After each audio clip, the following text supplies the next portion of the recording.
जय हिंद दोस्तों। तो यूएनजीए यानी यूनाइटेड नेशंस जनरल असेंबली की 80वीं बैठक में यूनाइटेड नेशंस के सभी मेंबर इकट्ठा हुए।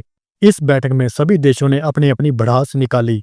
रशिया ने यहाँ नाटो को टारगेट करते हुए ये कहा कि नाटो जानबूझकर रशिया के खिलाफ पैरानोया यानी एक पागलपन जिसमें कि रशिया को जानबूझकर दुनिया के सामने नीचा दिखाया जाए फैला रहा है। रशिया ने यहाँ नाटो के इस दावे को कि रशिया ने उनके एयर स्पेस का उल्लंघन किया है खारिज करते हुए ये कहा कि जो भी ड्रोन पोलैंड के अंदर घुसे थे उसका क्या सबूत है कि वो रशिया के ड्रोन थे। और पोलिश प्रेसिडेंट टस्क ने तो खुद ये कहा है कि उन ड्रोन्स के अंदर कोई भी एक्सप्लोजिव नहीं था। नाटो यहाँ पर जानबूझकर रशिया को बदनाम करने की कोशिश कर रहा है और इस युद्ध को बढ़ावा दे रहा है। रशिया को काउंटर करते हुए यूरोपियन कमीशन की वाइस प्रेसिडेंट काजा कलास ने हाय मर गए हाय मार दिया वाले राग अलापना शुरू कर दिया। ये वही औरत है जिसने पिछले दिनों भारत को नीचा दिखाते हुए ये कहा था कि अगर भारत यूरोपियन यूनियन के साथ ट्रेड डील साइन करना चाहता है तो उसे यूरोपियन यूनियन की शर्तों को मानना होगा, यानी कि रशिया से तेल खरीदना बंद करना होगा। नहीं तो यूरोप के पास भारत को लुभाने के लिए गाजर भी है और भारत को दंडित करने के लिए छड़ी भी है। इनका वही कॉलोनियल माइंडसेट। ये लोग आज भी भारत को गुलाम ही समझते हैं। दूसरी ओर टर्की के प्रेसिडेंट एर्दोगन अपना कश्मीर वाला राग अलापते नजर आए और ये कहा कि कश्मीर मुद्दे का हल यूएन के रेजुलेशन के अनुसार होना चाहिए, यानी यूएन के सभी देश मिलकर भारत का कश्मीर एक आतंकवादी देश पाकिस्तान को सौंप दे। भारत का मत यहाँ पर बिल्कुल साफ है कि कश्मीर भारत का अभिन्न अंग है जिसको कि पाकिस्तान ने जबरदस्ती कब्जा रखा है। पाकिस्तान वहां से पीछे हटे और कश्मीर का मुद्दा सुलझ जाएगा। पोलैंड ने भी यहाँ रशिया को ये बोला कि रशिया ने जिस तरह से उनके एयर स्पेस का उल्लंघन किया है इसके लिए रशिया उनसे माफी मांगे और रशिया अब यूएसएसआर कभी भी नहीं बनने वाला। यानी यहाँ पर यूरोप खुद मान रहा है कि रशिया यूएसएस के विस्तार के अधीन यूरोप को कब्जाने वाला है, इसीलिए यूरोप के ये देश डरे हुए हैं। पोलैंड ने यहाँ ये भी कहा कि अगली बार अगर कोई भी रशियन जेट्स या ड्रोन उनके एयर स्पेस में आया तो वो उसे उड़ा देंगे। यूरोप के दूसरे देश भी अपनी सुरक्षा को लेकर रशिया के खिलाफ बोलते हुए नजर आए। बट हास्यप्रद बात यहाँ पर यह है कि यूरोप का कोई भी देश खुलकर यूक्रेन के लिए नहीं बोला। किसी ने भी खुलकर ये नहीं कहा कि रशिया यूक्रेन के ऊपर हमले बंद करे और यूक्रेन की सीमा से पीछे हटे, बल्कि यहाँ पर सभी यूरोप के देश अपनी अपनी सुरक्षा को लेकर परेशान थे और रशिया को ये कहते नजर आए कि हमारा यूक्रेन से कुछ भी लेना देना नहीं, अपनी इस जंग को यूक्रेन तक ही रखो और प्लीज हमें अकेला छोड़ दो।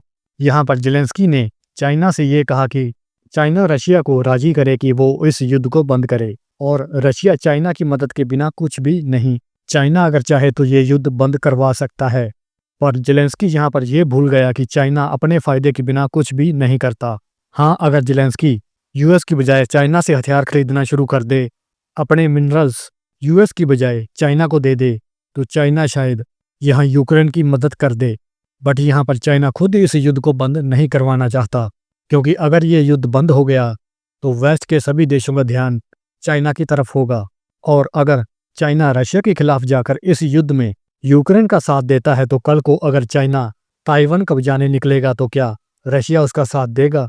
ट्रंप ने इस बैठक में ये कहा कि अगर वो उस समय प्रेसिडेंट होते तो ये रशिया यूक्रेन का युद्ध कभी नहीं होता। इस युद्ध की जिम्मेदार बाइडेन और उसकी सरकार है। ट्रंप ने यह भी कहा कि भारत और चीन रशिया से तेल खरीदकर इस युद्ध को बढ़ावा दे रहे हैं और यूरोप भी कुछ कम नहीं, वो भी रशिया से तेल और गैस खरीदता है। यहाँ ट्रंप ने यूरोप का मजाक उड़ाते हुए ये भी कहा कि एक तरफ तो आप रशिया के साथ लड़ रहे हो और दूसरी ओर आप उससे तेल और गैस खरीद रहे हो। यहाँ ये बात तो ट्रंप की बिल्कुल सही है। ट्रंप में चाहे लाख कमियां हों, लेकिन एक बात तो है, ट्रंप के विचारों में पूरी तरह से ट्रांसपेरेंसी है। वो कुछ भी बात छिपा कर नहीं रख सकता, सभी की पोल पूरी दुनिया के सामने खोल देता है। जो भी बात है उसके मुंह के ऊपर बोलता है। अब ये उसकी कमी कह लो या खासियत। ट्रंप ने यह भी कहा कि उन्होंने 7 जंग बंद करवाई हैं और पुतिन उनके बड़े अच्छे मित्र हैं, वो इस युद्ध को भी बंद करवा सकते हैं। कुल मिला के ट्रंप ने यहाँ रशिया की सराहना की और इस युद्ध का सारा ठीकरा भारत, चीन और यूरोपियन यूनियन के सर फोड़ दिया। यूके के लिए ट्रंप की यूके ट्रिप यूके को बहुत ज्यादा महंगी पड़ने वाली है। ट्रंप ने यहाँ यूके के लिए ये कहा कि वो लंदन का हाल देखकर हैरान थे यानी उनके कहने का मतलब ये था कि लंदन में शरिया कानून लागू हो चुका है। यहाँ पर ट्रंप ने लंदन के मेयर सदीक खान को अपने निशाने पर लिया। कुल मिला के ट्रंप का यहाँ ये कहना था कि यूके में ईसाई धर्म खतरे में है और पूरे यूके में शरिया कानून लागू होगा। यही बात उन्होंने यूरोप के लिए भी कही कि यूरोप में भी ईसाई धर्म खतरे में है। इस्लामिस्ट लगातार ईसाइयों को दबा रहे हैं। जैसा कि हमने अपनी पहली वीडियो में भी ये डिस्कस किया था कि ट्रंप अब मागा की जगह ईसाई वोटर्स को अपनी ओर खींचना चाहते हैं ताकि किसी तरह वो तीसरी टर्म में भी प्रेसिडेंट की कुर्सी पर आ जाएं या कम से कम उनकी पार्टी तो जीत जाए।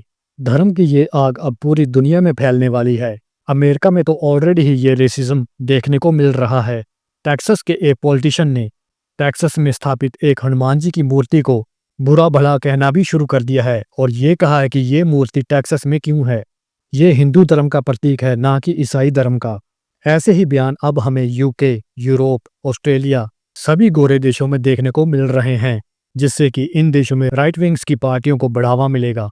यहाँ पर अमेरिका पूरी दुनिया को धर्म के आधार पर लड़ाकर खुद पीछे हट जाएगा कि देखो हमारे तो यहाँ पर प्रॉस्पेरिटी है, सभी धर्मों के लोग मिलजुल कर रह रहे हैं, जबकि पूरी दुनिया धर्म की आग में जल रही होगी। यही बात अरब के देश इजराइल को कहते हुए भी नजर आई। यॉर्डन किंग अब्दुल्ला ने इजराइल को ये कहा कि अगर ऐसा ही चलता रहा तो यह युद्ध धर्म का युद्ध होगा और इसकी आग पूरी दुनिया में फैलेगी। इसका एक उदाहरण हमें इटली में देखने को मिल रहा है। जिस तरह से इटली ने फिलिस्तीन को मान्यता देने से मना कर दिया, उसके बाद फिलिस्तीन समर्थक सड़कों पर आ गए और पूरे शहर में तोड़फोड़ करना शुरू कर दिया। यानी कि इन रेडिकल इस्लामिस्ट ने इन देशों में उत्पात मचाना शुरू कर दिया है और इन देशों को दबाना शुरू कर दिया है। इस बैठक में ब्राज़ील ने भी यूएस को लताड़ लगाई और ये कहा कि यूएस जितने मर्जी टैरिफ लगा ले मगर ब्राज़ील झुकने वाला नहीं। और ब्राज़ील ने तो ये तक कह दिया कि गाज़ा और फिलिस्तीन यूएस की नाकामी की वजह है। ब्राज़ील के प्रेसिडेंट लुला दा सिल्वा सीधे ट्रंप से भिड़ते नजर आए कि ट्रंप जानबूझकर उनको टारगेट कर रहे हैं। जिस तरह से सभी देश एक दूसरे के साथ भिड़ रहे थे, यह सब देखकर चाइना बहुत ज़्यादा खुश हो रहा होगा, क्योंकि इन सब में चाइना का फ़ायदा ही फ़ायदा है। बट हमारे लिए सबसे महत्वपूर्ण होगा इस बैठक में डॉक्टर एस जयशंकर जी क्या कहते हैं। जय हिंद, जय भारत।